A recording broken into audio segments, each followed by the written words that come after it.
기업의 유형 보면은 가장 크게 사기업과 공기업 두 가지 형태로 구분할 수가 있고, 공기업은 잘 아신 것처럼 뭐 우리나라 전력회사나 뭐 지금은 사기업 하려고 뭐 코레일 이런 어떤 유형들을 이제 공기업이라고 보시면 되겠고, 사기업에서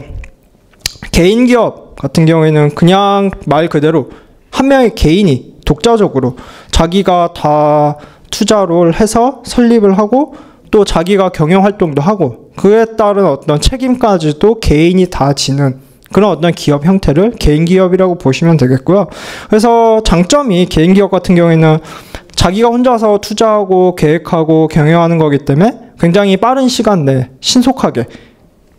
기업을 세웠다가 그 다음에 마찬가지로 기업을 없애는 경우도 신속하게 그런 해체가 가능한 거고, 반면에 단점 같은 경우에는 그 기업 운영에 이제 혼자 하는 거기 때문에 혼자서 다 흔히 우리 독박 쓴다고 하는 것처럼 자기가 다 책임져야 되고, 그 다음에 어떤 뭐 종업원을 뽑는다든지 아니면 뭐 정보 수집 그런 것들이 다 개인으로서 해야 되기 때문에 어떤 대기업에 비해서는 훨씬 인프라가 부족한 그런 어떤 단점이 있다고 보시면 되겠고요. 그 다음에 또 한 가지 큰 문제점이 뭐 개인 사생활의 어떤 문제점이 뭐 그게 기업의 경영에까지도 영향을 미칠 수 있는 그런 어떤 문제점, 단점으로 지적이 되고 있고요. 그래서 뒤에 가서 이 기출문제 할 때 말씀드리겠지만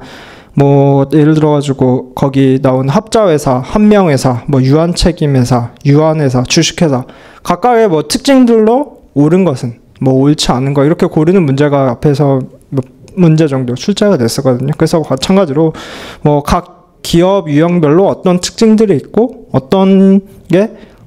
기업의 형태로 이루고 있는지 그렇게들 보시면 될 것 같고요. 그 다음에 두 번째 이제 합자회사란 말이 나오는데, 합자회사 같은 경우에는 먼저 합자회사 하기 전에 그 종업원의 유형을 무한 책임이랑 그 다음에 유한 책임 이 두 가지 종업원으로 구분을 해가지고 어떻게 구성을 하고 있는지 얘기를 하고 있는데, 무한 책임은 말 그대로 자기가 기업에 투자한 거에 대해서 무한되게 끝까지 다 책임을 지는 거고, 유한 책임은 말 그대로 뭐 자기가 투자한 만큼만 책임지는 어떤 종업원인 형태라고 보시면 되거든요. 그래서 이 두 가지가 어떻게 구성되는지에 따라서 거기 처음에 이제 합자회사 같은 경우에는 무한책임 종업원이랑 그 다음에 유한책임 종업원 두 명이 같이 구성된 회사 형태라고 보시면 되겠는데, 거기서 특이한 거는 이제 기업의 경영 활동은 무한책임 사원이 경영을 책임지고, 반대로 이제 자금 출자 같은 경우에는 유한책임 사원이 이제 자금을 출자를 해가지고 그 자기가 출자한 만큼에 대한 이익을 가져가는 그런 어떤 회사가 이제 합자 회사라고 보시면 되겠고요. 그 다음에 이제 세 번째 한명 회사 같은 경우에는 두 사람 이상의 이제 공동으로 출자를 하는데 무한책임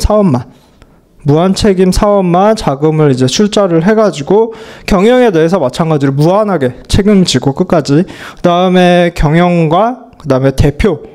기업의 대표 권리를 가지게 되고, 그 다음에 그 의사결정이나 아니면은 거기 마지막에 나오는 자기 회사에 대한 자기 어떤 지분을 양도할 때는 다른 사원의 어떤 동의가 있어야지만 다른 사람한테 지분을 양도할 수 있는 그런 어떤 특징이 있게 되거든요. 그래서 앞에서 기출문제 중에 이제 한명회사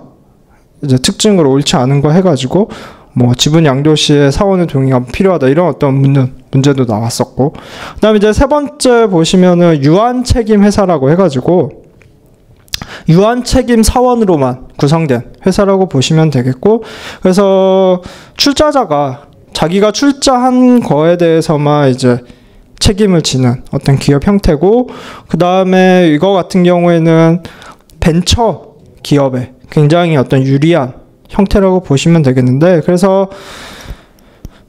마지막에 보시면은 자율성, 어떤 내부 조직 안에서는 자율성을 인정하지만은 기업 외부와의 어떤 협력사나 아니면 외부 관계에 있어서는 사원이 유한 책임을 지고 간접적으로 책임을 다 져야 되는 그런 어떤 특징들을 가지고 있다라고 보시면 되겠고요. 그 다음에 이제 다섯 번째 유한 회사 같은 경우에는